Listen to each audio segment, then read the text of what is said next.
गिरगिट भी ठूसा चला जाता है। ऐसे अगर स्थिति मनोदशा आपकी ऐसी रही तो सांप को भी ठूस दीजिएगा और लेकर के पर्स में बैठ जाइएगा, सांप कितना बार डस लेगा।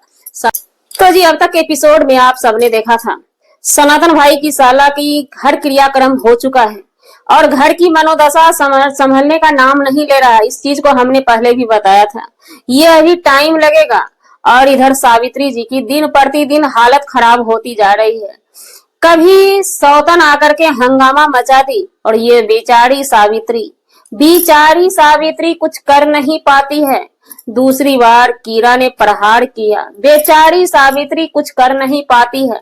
सिर्फ रोना धोना सोशल मीडिया पे आकर के बस इतना ही सहारा है, सोशल मीडिया ही सहारा है जिस गोद में आकर के सावित्री रो लेती है। लेकिन अब कौन सा हमला हुआ है, अटैक हुआ है, फिर से सावित्री कुमारी को रोना पड़ा। लेकिन इस बार का हमला जो है ना बड़ा खतरनाक वाला हुआ है, क्योंकि कमेंट बॉक्सवा को ऑफ करना पड़ गया है सावित्री जी को। ये है हमारी सावित्री जी की रणनीति, चाल नीति, कूटनीति। जी नमस्कार, स्वागत है नए मुद्दे, नए ब्लॉग में, नए रिएक्शन वीडियो में। कैसे हैं आप लोग? आशा करते हैं, उम्मीद करते हैं आप लोग बहुत अच्छे होंगे। चैनल पे पहली बार आए हैं, चैनल को सब्सक्राइब कीजिएगा। वीडियो पसंद आए तो वीडियो को लाइक जरूर कीजिएगा। सनातन के ससुराल में हर क्रियाक्रम हो चुका है, हर कोई रिश्तेदार जा चुके हैं। उनकी बहन भी आई थी जिसको कि उनकी सासू माँ ने सारी वारी देकर के विदा किया है। इतना तो बनता है, दुख रहे या सुख रहे, नियम और फर्ज निभाना पड़ता है हर एक इंसान को। वो इंसान चला जाता है, पूरी दुनिया का माया जाल से समेट के मुक्त हो जाता है। जो रह जाता है उसकी सारी जिम्मेवारी धरी परी रह जाती है। लेकिन भगवान को ऐसा नहीं करना चाहिए, थोड़ा सा सीधा करके इंसान को ले जाना चाहिए, सीढ़ी दर सीढ़ी, है ना। लेकिन भगवान ये चीज सुनने वाले कहाँ हैं, नहीं सुनते। तो उस समय फिर से बुरा लगा जबकि अंजलि आधी रात को पानी में छपर छपर करके आगे आगे जा रही थी और पतिदेव पीछे पीछे जा रहे थे। वहां पर जाने के बाद पता लगा कि अंजलि के चाचा थे, वो बीमार थे और उनको दवाई देने के लिए रात में ही अंजलि जा रही थी उनके रूम में। यहाँ पे देखने के बाद फिर से बहुत दर्द हुआ। उस 3 माँ बाप के औलाद भगवान ने छीन लिया। 3 माँ बाप का वो देखभाल करते, जिस जिम्मेवारी को जो छोड़ के वो लड़का चिंटू चले गए इस दुनिया से, उस जिम्मेवारी को क्या अब सनातन और अंजलि को ही निभाना पड़ेगा और बखूबी अब तक निभा रहे हैं। लेकिन जिस घर से अकाली मौत होता है या कैसा भी मौत होता है, अकाली मौत ज्यादा दर्द देता है, ये सत्य है। अरे अगर बड़े बुजुर्ग दुनिया से चले जाते हैं तो उतना ये नहीं होता है। लेकिन अकाली मौत वाला घर जो है ना, हंकाली उस घर में उठते रहता है, हाँ हाँ करके आवाज उस घर से जैसे लगता है, महसूस होता है पराये लोगों को भी। और जो उस घर में ही रह रहे हैं, जिसके रिश्तेदार ही गए हैं, गोद का लाल ही गया है, तो वो इंसान कैसे रह सकता है। एक बच्चा है उनके सामने में, नाती है, नाती को देख करके कभी कुछ बोल लेते हैं, कभी कुछ हंस लेते हैं लोग, बाद वहां की कोई जरिया नहीं है। सनातन हर गेस्ट चला गया, सनातन भी, अंजलि भी पराई ही है, दूसरे घर की ही मालकिन है, वो दूसरे घर की ही जिम्मेवारी है। कितने दिन उस माँ के पास, बहन के पास रहेंगी। और पिताजी भी, ससुर जी भी चले गए अपने ड्यूटी पे, क्योंकि भाई घर का वंश चला गया, परवरिश चला गया। जो परवरिश घर की करता, जिसकी जिम्मेवारी थी घर की, वो करता, तो उसके ऊपर अगर माँ बाप थोड़ा सा रेस्ट भी कर लेते हैं। लेकिन अब वही दुनिया में नहीं रहा तो पिताजी को तो काम पे जाना ही था। वो उस बाप पे क्या बीता होगा। माँ तो घर की चीज है, बहन तो घर की चीज है, और पिता को परदेश जाना पड़ा और पिता गए। वो उस माया को, बेटे की माया को कलेजा में किस तरह दबा के गए होंगे। हाथ में बैग लेकर के पिताजी घर से निकल जाते हैं और इतना जल्दी उनको निकलना भी पड़ता है, क्योंकि घर की दयनीय स्थिति, आर्थिक स्थिति सही नहीं है। तो इंसान क्या कर सकता है। कमाने खाने वाले आदमी थे, कोई बड़े भारी भरकम इंसान नहीं थे वो लोग। जो दुनिया से चले गए हैं वो भी शायद डिलीवरी बॉय वाला काम करते थे, क्योंकि उस बैग को जो हमने घर में देखा, उस बैग से ही पहचाना उनकी जिम्मेवारी थी। राशन पानी लाना, हर चीज करना, हर चीज को जाके देखभाल करना। जब वो चले गए दुनिया से, जो गड़बड़ी था डीलर साहब के घर में, सनातन भाई जाके सब चीज ठीक करते हैं। अब बात आ जाती है कि पिताजी चले गए, घर पे सिर्फ माँ और बेटी रहेगी।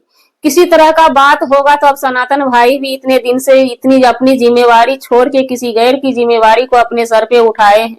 आखिर कब तक वो उठाते रहेंगे, और उठाएंगे भी तो फिर उनको अपनी भी जिम्मेवारी देखनी होती है, क्योंकि उनका भी जो घर परिवार है सनातन भाई से ही चलता है, अंजलि पे ही निर्भर करता है। और एक बहन तो खैर निदर्दी ही बन के वो आई ही नहीं, उनकी तो बात ही छोड़ दीजिए। और भी बहन जो दुख में आई भी देखने, तो मेन उन लोगों का करता धरता सनातन भाई है। कब तक यहाँ पे बैठे रहेंगे?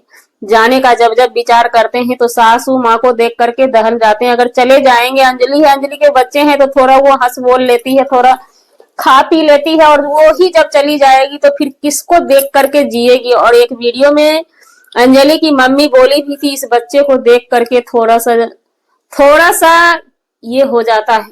और बच्चा चीज ही वही है, क्यों ना आवे, मूड से सूद प्यारा होता है हर इंसान के लिए। तो वहीं पे सनातन भाई ने विचार किया, और नियमतः भी यही कहा जाता है कि अगर घर से कोई चला जाता है, अकाली मौत या किसी भी तरह की मौत होती है, तो जगह चेंजिंग का बहुत जरूरी होता है। कुछ दिन सासू माँ को हम अपने घर ले जाके रखेंगे, कुछ दिन की ही बात है, ज्यादा दिन तो वो बेचारी रहेंगी भी नहीं। जिसका जहाँ पे जो खोता है ना, उसको सुकून वहीं पे मिलता है। आप अपने घर ले भी जाएंगे तो आपकी सासू माँ रह नहीं पाएंगी, हमें भी यही लगता है। लेकिन 10-15 दिन वहां पे रह लेने के बाद ना ये कलेजा थोड़ा पत्थर का हो जाता है, ये पूर्वजों का कहना है। उसके बाद आकर के फिर अपना एडजस्ट हो जाएगी, और जो बेटी आगे में बची है वो बेटी ही बेटा का रोल अदा करेगी। अब क्या कर सकते हैं, माँ बाप बाल बच्चे को जन्म ही देते हैं, किस्मत नहीं दे पाते हैं। और जिंदगी और मौत, जीवन और मौत, मृत्यु एक सत्य है जिसको कि टाला नहीं जा सकता है।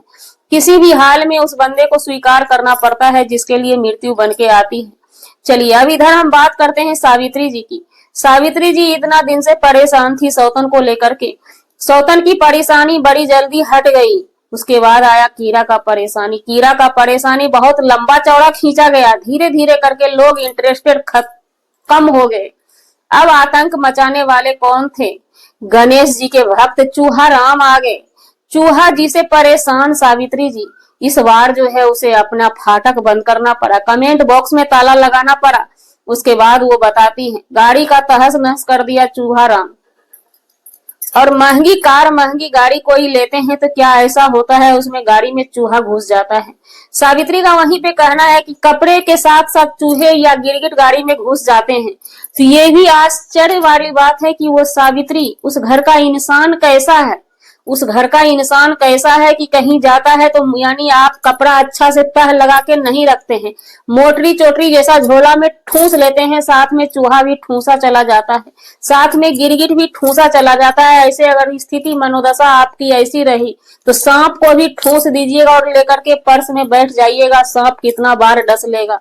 सावित्री जी आप दिखाना क्या चाहती हैं, बताना क्या चाहती हैं? हम लोग तो पब्लिक तो पूरी आपको भोली भाली समझती है, लेकिन आप हैं बहुत शातिर दिमाग की।